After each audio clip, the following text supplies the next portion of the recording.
Assalamualaikum warahmatullahi wabarakatuh.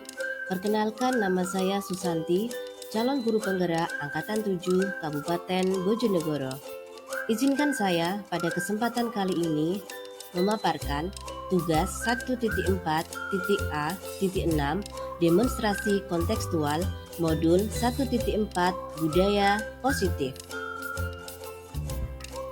Sebuah cara yang dapat dilakukan untuk menanamkan disiplin positif pada murid bisa dilakukan dengan praktik segitiga restitusi, di mana restitusi itu sendiri artinya adalah proses kolaboratif yang mengajarkan murid untuk mencari solusi untuk masalah dan membantu murid berpikir tentang orang seperti apa yang mereka inginkan dan bagaimana mereka harus memperlakukan orang lain. Melalui pendekatan restitusi, ketika murid berbuat salah, guru akan menanggapi dengan mengajak murid berefleksi tentang apa yang dapat mereka lakukan untuk memperbaiki kesalahan mereka sehingga mereka menjadi pribadi yang lebih baik dan menghargai dirinya. 3 sisi segitiga restitusi.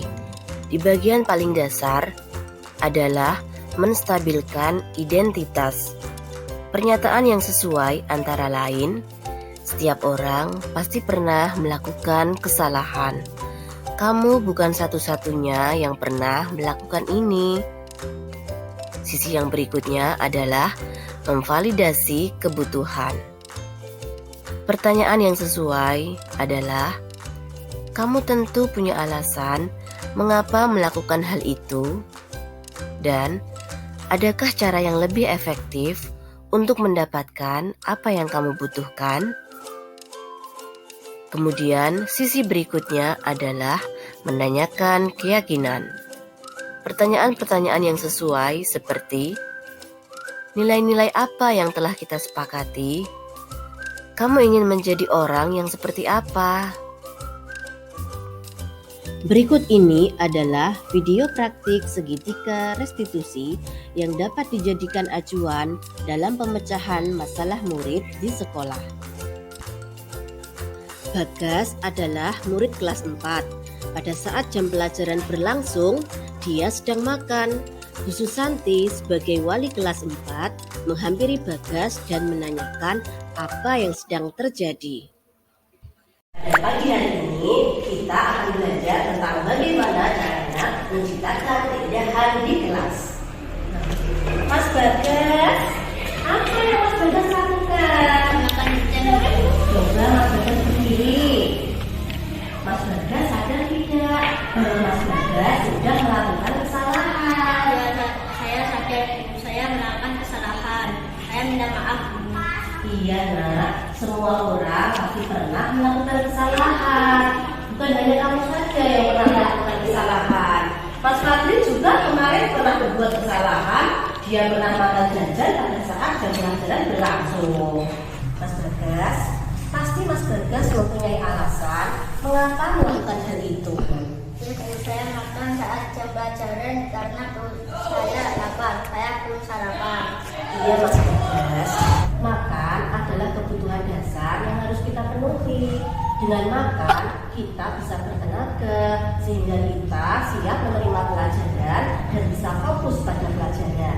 Namun kita harus tahu waktu yang tepat untuk makan jajan tersebut. Ya, Bu. Nah, Mas Bagas masih ingat nggak keyakinan kelas yang pernah kita buat kemarin? Ya, Bu, saya masih ingat. Kita harus saling menghormati. Nah, kalau Mas Bagas masih ingat bahwa kita harus saling menghormati, apakah tindakan Mas Bagas tadi makan pada saat jam pelajaran sudah sesuai dengan keyakinan kelas kita, nak? Ya, Bu, saya minta maaf. Iya. Nah, bersediakah Mas Bagas memperbaiki masalah tersebut? Ya, Bu, saya tidak akan mengulangi kesalahan saya. Nah, bagaimana Mas Bagas memperbaiki masalah tersebut? Saya tidak akan makan saat jam pelajaran berlangsung. Kira-kira kapan Mas Bagas akan memulai perbaikan itu? Mulai besok, Bu, insya Allah. Iya. Ingin menjadi orang seperti apa nak kamu setelah melakukan perbaikan tersebut? Saya ingin menjadi murid yang taat pada peraturan guru Baik nak, Bu Santi berharap kamu setelah masalah ini akan menjadi anak yang lebih taat pada peraturan, bertanggung jawab dan disiplin. Baik Bu. Ya, terima kasih ya nak. Kasus kedua dengan skenario sebagai berikut. Fadlin adalah murid yang sering datang terlambat ke sekolah. Dia selalu tergesa-gesa dan menyebabkan Fadlin tidak bisa masuk kelas tepat waktu. Waalaikumsalam. Selamat nak. Fadlin sudah istirahat? Sudah Bu. Sudah beli jajan? Sudah Bu. Nah, Fadlin tahu tidak mengapa Bu Santi panggil ke sini? Tidak tahu Bu. Tadi Fadlin berangkat sekolahnya jam berapa nak? Jam 7.15 Bu. Lalu sekolah kita masuknya jam berapa? Jam 7 Bu. Itu artinya Fadlin datang ke sekolahnya terlambat atau tepat waktu nak? Terlambat Bu. Nah, kalau datangnya terlambat itu merupakan perbuatan baik atau tidak baik? Tidak baik Bu. Fadlin, semua orang pasti pernah melakukan kesalahan. Bukan hanya Fadlin saja yang pernah melakukan kesalahan. Bu Santi juga pernah terlambat menghadiri sebuah acara. Namun di sini Bu Santi tidak ingin mencari siapa yang salah. Bu Santi ingin membantu Fadlin mencari solusi terhadap permasalahan Fadlin terlambat datang ke sekolah. Pasti Fadlin mempunyai alasan kenapa datang terlambat ke sekolah. Coba ceritakan sama Bu Guru. Saya maunya kesiangan Bu. Loh, kok bisa kesiangan? Kenapa?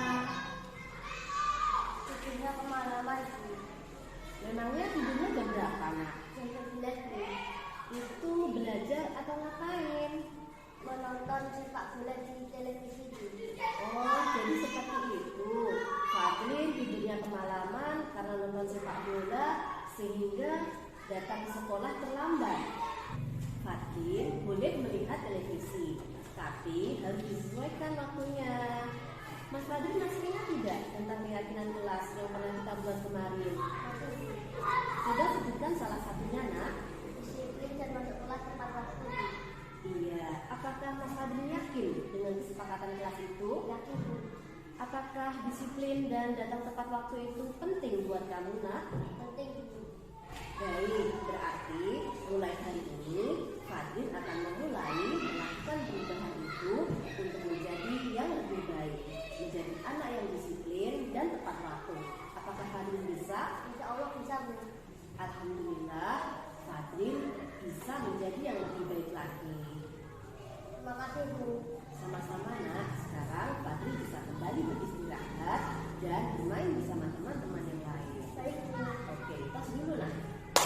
Assalamualaikum warahmatullahi wabarakatuh. Perkenalkan, nama saya Bagas Vigas Ahmad Jiwo. Perasaan saya sangat senang diajak Bu Santi untuk memahami masalah dan mencari solusi untuk memperbaiki masalah saya sendiri. Terima kasih Bu Susanti. Wassalamualaikum warahmatullahi wabarakatuh. Waalaikumsalam warahmatullahi wabarakatuh.